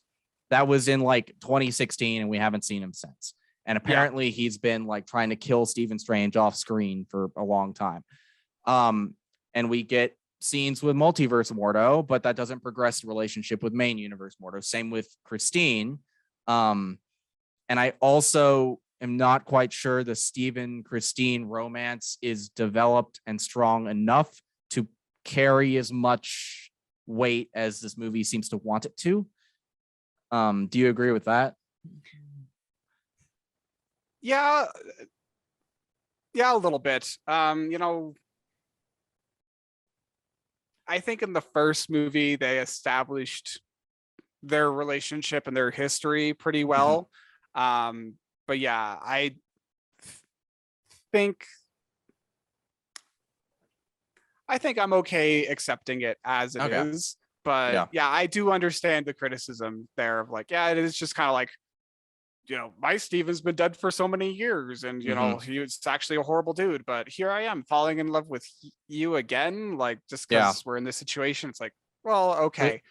We also just haven't seen Christine for such a long time at this point. I asked my mom, like, do you even remember this character? And she was like, yes, but I don't remember what movie she was in. And to me that, and because like we've seen Strange several times in various movies, and it's fine. There was no real narrative purpose for Christine to be around in any of those movies, but the movie does lean on that relationship quite a bit in the latter half, and I don't think the groundwork was there for it necessarily. But yeah, it's not a deal breaker, but it's just an observation. It is kind of sweet how he's like, yeah, I love you in every universe. Like, oh, that is kind of sweet. It's like the enduring effect of love. So I get the sentiment, but yeah, I agree. It could have been more cooked than it was. Yeah. So I'm curious what they will do with him and main universe Christine going forward. Cause I don't know. I kind of expected some sort of resolution with her after a line like that. And we don't see her again in the movie. We don't see her after her wedding scene. So yeah, she just not in the movie anymore after that. No. I do love alternate New York. I'm getting tired. My speech is leaving me. I love how it's like green and nature friendly New York, and there are plants on all the buildings. That's kind of cool. And like how the rules are different too. That was kind of neat. Oh yeah, the pizzas are little balls. We get Bruce Campbell, which was delightful. He is in every Sam Raimi movie. He plays a different character in each of the Spider-Man movies too. I love that. Well, and like the traffic signals were different too. Like I thought that was neat, and we did get to visit some other worlds, like the paint world where you were just a bunch of paint. Like that was kind of neat, and there were blocks at one point. Like I think they were animated at one point too. They were very briefly. That was the one where he's like blocks and falling apart. Like I don't do well with that type of visual, and it makes me feel very uncomfortable. So I'm glad they didn't stay there very long. Doctor Strange does that sometimes too. Like I think like in the original they did like it was like hand, like the finger turned into hands, and they just keep going. Hand fractals. Yeah, hand fractals. It's like, oh my god, no, get that out of here. Like that's disturbing. Lots of very cool magic in this movie too, by the way. He uses the mirror dimension to trap Wanda, and then she uses reflections in the water to get herself out. It was very cool. I loved that. The music battle was cool too, like the notes. The music battle. I did not expect it to be as much a music battle as it was. I remember I texted you after hearing about it. I thought that was going to be like the idea they were going for, but no, they're literally throwing magical musical notes at each other, and it's awesome. Yeah, it was so cool. Like that was excellent. Tiny little magic like that, and and America Chavez is a great character. I enjoyed her a lot. Great performance. She was charming, and she has two moms. That's cool. It's in like 12 seconds of the movie, but it's cool. And I think she's LGBT as well, but they don't mention that. So hopefully they get to that eventually. Yeah, cool. Yeah, I thought it was a good introduction for her too. It established like who she is and what her powers are. So it'll be nice. And it was cool to see her learning magic, the Eldritch magic at the end. So excited to see her, this young new Avenger, entering the stage and joining the fold. And I have heard Marvel had to shift some of their release schedules around a little bit due to COVID. This was meant to release before Spider-Man No Way Home. And in that earlier lineup, America was the one who bridged the gap for the other Spider-Man, not Ned, is what I have been led to believe. Which makes a little bit more sense because at the end of this movie, she's learning her little portals and stuff, and then she would translate that skill in the next movie. It's fine. Yeah, but it's good the way it is. Yeah. Let's see what else we got. Oh yeah, we talked about Wong already. Chase scene out of the Illuminati headquarters was pretty fucking epic. That was so scary. Yeah. Well, and I like how it was a good thing of like, the Book of Ashanti got destroyed, by Wanda. And I thought that was just kind of neat, whereas like we're searching after this Excalibur weapon, the Holy Grail, and then now it's gone and we got to figure this out on our own. So I thought that was neat that they finally got to this thing that they were working towards, and then it's just pulled away from them and everything's torn apart. Like that was really cool. I love when the MacGuffin is either a red herring or does not end up solving the problem. That's good. That's a good thing to do. Yeah, and I love the Raimi gore as well. You got those standard shots that he loves, like the kind of slow zoom into the eye thing. Oh, that was so cool. Or, like zoom out from the eye that he likes to do. I thought that was neat. And the way the context of those shots was really cool because it was the start of the mental battle between Professor X and Wanda. So it was a cool shot, but it also had narrative function as well. So yeah, and I just know he loves to do that stuff. Like I remember that from Spider-Man 3, like those kinds of shots. That shot with Dr. Octopus's glasses, right? Where I think so. Like, I think that's the one. Yeah, it's like Spider-Man going towards it's when Dr. Octopus has Aunt May on the side of the building, and it's like I think we zoom in or out from where Spider-Man is, and it turns out we were in his glasses or something. It's such a cool shot. Yeah, he loves that stuff, and I like those shots too. And Raimi, he's got this horror kind of background. He likes doing those crazy movies. So there's some violence, there's some gore in this movie. Not a crazy amount, but there was definitely some moments that were bloody. On the heavy side for the family-friendly Marvel brand, for sure. Yes. But it does not even come close to the pushing the envelope in terms of what is PG-13. People who are saying this should be rated R are insane. Like, you need to see another movie. Well, and also like, Marvel fans are all of all ages. They're our age, they're older than us, but then they're also really young. Like there's kids growing up right now who love this stuff and just want to see every single movie and every single series. So, you definitely got to keep that in mind when you're making Marvel projects. Right. You got to make it accessible, but not like too inaccessible. Yeah. Like if you're a parent and your kid is really young, like in the 4 to 7 range, like I don't know, maybe be warned, but for the most part, I think the kids can handle it. I think so. Yeah. Like they might be a little devastated by some of those deaths, but they don't know these characters super well. So I don't think it'll traumatize them too much. But I mean, like people who were like even our age and maybe up to 20 years older, like what's like fucking RoboCop when they were kids? And like everybody turned out. No, not everybody turned out fine, but some of us turned out fine. One of us turned out fine. The other one, who knows? Who's who? But we've talked about it briefly in earlier parts of this review, but the camera work on display here is insanely fucking good. Yeah. I love the go into the eye shot you mentioned. There's a great shot transition at the beginning that's like spinning as America falls through the multiverse after Defender Strange tries to kill her, and then it transitions into Strange waking up in his bed, because as we find out, dreaming is you projecting your mind into a multiverse. Another standout that I really loved is at the end when he's repairing the watch and the camera is inside the watch looking out at him. Really cool stuff. And I want to see this attitude towards camera work in all future Marvel movies. It doesn't have to be Sam Raimi style, obviously, but I want producers, Kevin Feige, I know you're listening. Listen to me right now. Let directors do whatever the fuck they want with the camera. Yeah. Give them some more creative liberties, because I think that's something we definitely talked about before, and you talked about at length too, of like it's Marvel movies don't have a lot of like differences in like the camera work and the cinematography. Like they're very like similar to one another, and they've gotten better. But this one is definitely the most like standalone work of like cinematography. There's flair and style. Yes. And cuts are very deliberate.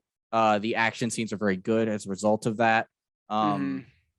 Yeah, it's like it goes back to like the Plinkett reviews on the prequels. It's like how it feels like they were shot for efficiency reasons rather than any sort of creative thing. A lot of movies, Marvel movies, feel like that, and I would like them to stop feeling like that.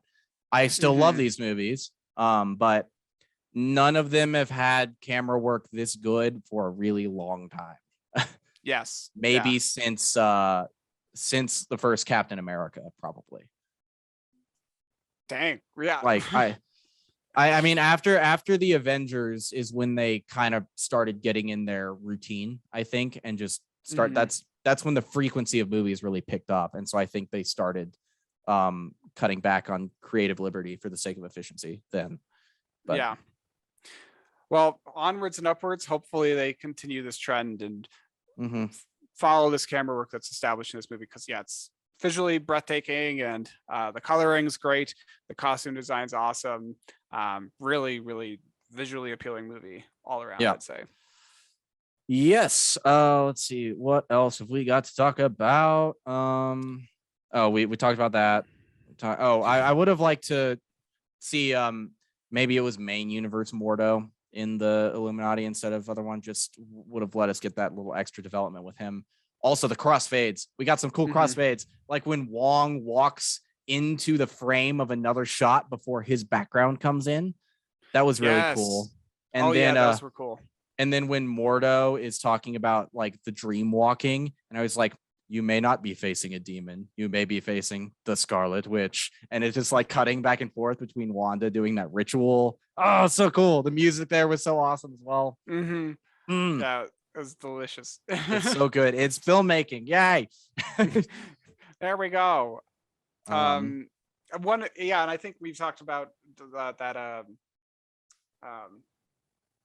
post-credit scenes. That's something we need to talk about, because the Bruce Campbell one is very funny. He's hitting himself over and over again and finally stops. So it's nice. That was a very good comedic moment. And he was like, "It's over. It's finally over." Like, okay, we can get out of the movie theater now. Yeah, it has a nice double meaning. It has context within the movie, and also it tells us get the fuck out. Yeah. But then there's also this strange mid credits scene where we're introduced to a Charlize Theron character. I think her name's Cleo or something. Yeah, she's a descendant of Dormammu, which is interesting. And so a couple things I know about this character. She is the Sorcerer Supreme of the Dark Dimension, which is where Dormammu is from. Cool. In the comics right now, Doctor Strange is dead, and Clea is currently the Sorcerer Supreme while he's dead. There are a couple at some point in the comic books. But that's it. That's all I know about her. But I have a problem with this scene. Do you have a problem with this scene? I think we have the same problem with this scene. Yes. Because the movie ends with this interesting final shot of Strange walking out into the middle of the street after using the Darkhold, and lo and behold, everything may seem really nice and everything's back to normal, but he kind of collapses on the ground and he screams in pain because he gets this third eye on his head from his use with the Darkhold, which the evil Doctor Strange from the destroyed, like, collapse dimension earlier had. And that is a great spot to leave it off right there. Yes. It's like, holy shit, the consequences of his own actions, they've come back to haunt him. What will happen next? And then the mid-credit scene happens. Charlize Theron just like pops out of a portal. It's like, yo, we gotta go. And then he's like, third eye opens. He's like, let's go. I'm like, okay, well, now the tension of that scene is gone. It's like, well, then so is the third eye bad? Like, it's exactly like you said. The tension of the scene is gone, and the ending is now kind of not necessarily, like, kind of a moot point to a certain degree. Yeah. And I've seen some people say, like, oh, that's a very Sam Raimi thing to do, like have a sinister ending and then undercut it. I don't care. I don't like it. Like, maintain the tone. Like, the post-credits scene shouldn't really, in my opinion, change a lot of what we saw in the movie. Like, I think Ant-Man and the Wasp, that was kind of a good exception of, like, he goes into the whatever that dimension is, and then everyone gets snapped and now he can't get out. and that gives him like a good excuse of like how to get into Endgame. You know, Right. that was that was a nice like post-credit scene, but like, you know, a post-credit scene shouldn't like necessarily like change the ending of the film or like how you felt about the film. Like it should just kind of like get you a little bit hyped for what happens next. Yeah, the reason I like them in Marvel is it allows the story of the movie to conclude nicely, and then the post-credit scene is like a lot of movies from like 10-20 years ago, like that we're gonna have a sequel, would have like the story would be wrapping up and then there'll be a cliffhanger right at the end. It's like, come back next time. And I like with the post-credit scenes, it allows the movie itself to have a nice bit of closure, and then the post-credit scene is like, oh, here's what's next, either for this character or the next movie coming up. And I like the separation there. But with this movie, we had a cliffhanger at the end of the movie that was really effective. And then the post-credit scene makes me tonally confused about how I should now feel about that. Because I wish the scene did not exist. I liked the ending of the movie. It was very like, because it was still campy and goofy in a Raimi way, but it had like, it was like, ooh, that's going to be interesting next time. And it probably still will be, but you know. But yeah, it kind of diminishes the impact a little bit. But you know, it could have even just been like Charlize Theron shows up as Clea and it's like, where's Doctor Strange? Like she talks to Wong or something like that. That would have been different, and we still could have maintained that tone. And it's like he's over there or whatever, and maybe he's like in a bed or something, like, you know. Yeah, or same exact scene, but it's Wong walking down the street and she's like, Doctor Strange ripped apart the multiverse or whatever, like, where is he? And then like Wong is like, oh, you better come with me.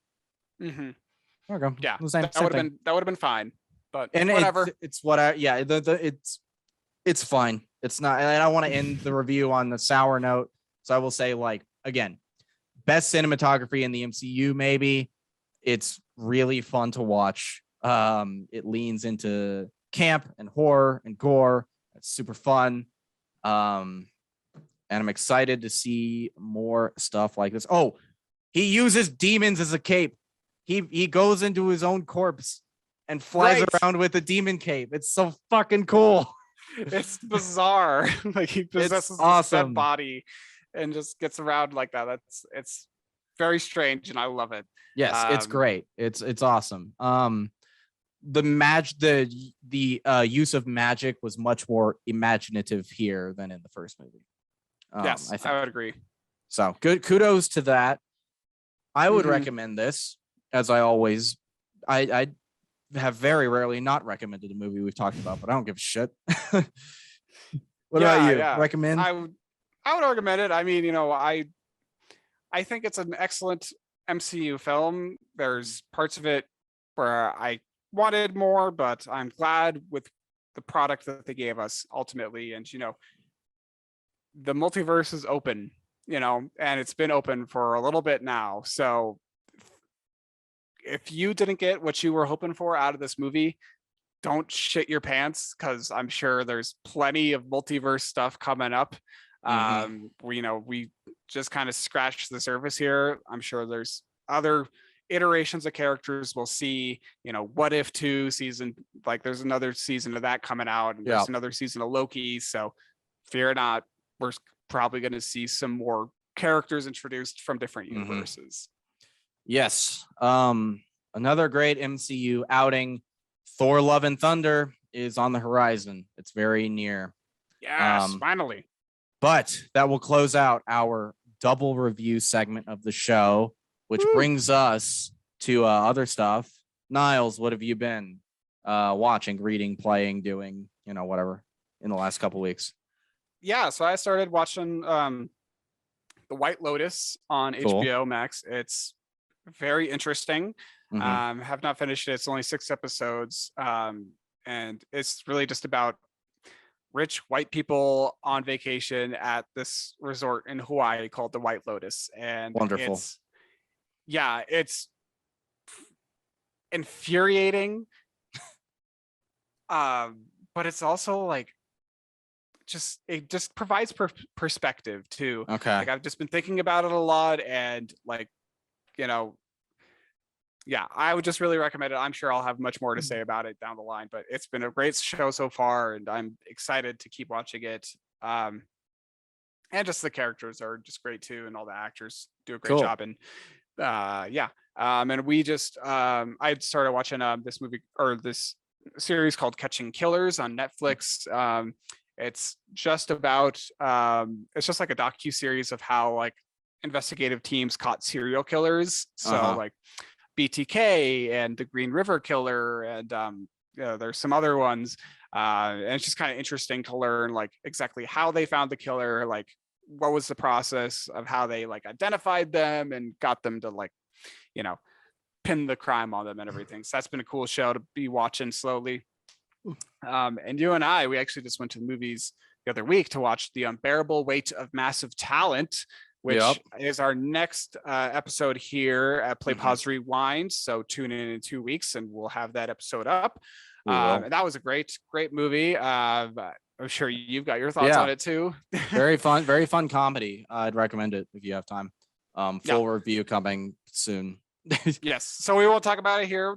Stay tuned for our episode next week. But that's basically what I've been doing lately. Dylan, what about you? What have you been up to? Yeah, also Unbearable Weight of Massive Talent. That was a lot of fun. I've kept watching Halo. Continues to be a fucking baffling TV show. But it's this week's episode was better than last week's episode. Holy shit. That's good. Yeah, last week's episode was bad. Or the week before last, I don't know. But Master Chief has sex this week, so that was something. I gasp. Yeah. I saw this guy on Twitter the other day. He was like, someone was criticizing the show, and this person in the replies like, it's so wild that they made Jacob and Miranda Keyes black when Sergeant Johnson could have been the black guy. And I'm like, of all the things you could have said, all the valid criticisms of the show you could have made, you went wild how there are black people here. I'm like, maybe log off for a little bit and think about what you've done. Everyone in this room is now stupider for having listened to you say that. But I was just like, they got very mad at me, of course, and we went back and forth for a little bit. And I'm like, look, like if your main takeaway, it's like if you, they were like, it doesn't make the show any better. They're just trying to be woke. And I'm like, if you're upset about this, like you might be racist. Like, I don't know you. Maybe you're not, but you're talking like a racist person right now. Yeah, it's one of those sentences where it's like, oh, I don't mean to sound racist, but those people suck. Yeah. Well, no. And their response when I said that was, well, you know what? You're sexist because you're saying a woman can't have an opinion. They were a girl, I guess. I'm like, no, you can have an opinion. It's just your opinion makes you sound like a fucking racist. Yeah, seriously. It was pretty funny. I had a good time with that. But enough about stupid Halo. I hope they get their shit together in season 2. It has 1 episode left, and whatever. But on a positive note, I'm watching a good show. I'm watching Star Trek: Strange New Worlds. It's delightful. It's about Captain Pike, who was captain of the Enterprise before Kirk. And it's I think it spins off from Star Trek Discovery, which I have not watched and don't really plan to. But in that show, in the original series, if you remember, Pike is in the first 2 episodes of the show as captain, right? Then disappears, and then he appears much later on, like in this wheelchair, and his face is all fucking melted and terrible. And in Discovery, I think he like touches some artifact that gives him a glimpse into the future. And so now he knows that is going to happen to him, and he knows when it's going to happen and where and why and how. And this show, he's sort of like emotionally dealing with that and what he's going to do about it. But also, at least so far, the first 2 episodes, it's just episodic Star Trek. It's like they have a problem to solve in this episode, and then they deal with it, and then there's another problem. And it's been so long since I've watched a show like that. It just feels nice. Cool. I need it's really positive, and it's just like a lot of other recent Trek, from my understanding, has been kind of like cynical and negative, and this just isn't. So it's nice. Nice change of pace. Yeah, but that's it.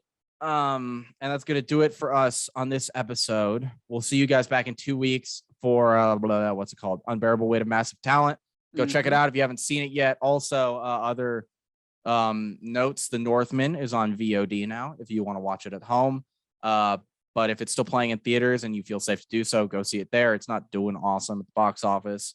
Everything Everywhere All at Once is apparently crushing it though, so that's good. It's got some serious box office legs. Yes. But other than that, where can people find you online, Niles? People can follow me on Instagram at Niles Got No Styles. Dylan, what about you? Where can people find you online? On Twitter at D-Day Movies, on Instagram at DylanD1026, on YouTube at D-Day Movies, and on Twitch at D-Day_movies. I am so tired. Thank you all for listening and watching. Yes, we greatly appreciate everyone who's listening, and we hope you enjoyed this double feature episode. It's longer than usual, but we wanted to do it. More content, the merrier. Yes. But yeah, if you like the podcast, please give us a rating on wherever you are listening to us on. We greatly appreciate it. Or a review. That'll help us out with visibility. So we can reach more people. And if you want to hear us talk about a particular topic or movie or TV show, feel free to tweet at us or send us an email or whatever. We're happy to check out anything that people want us to check out and discuss it. This is what we love to do and talk about movies and just entertainment stuff like this. This is true.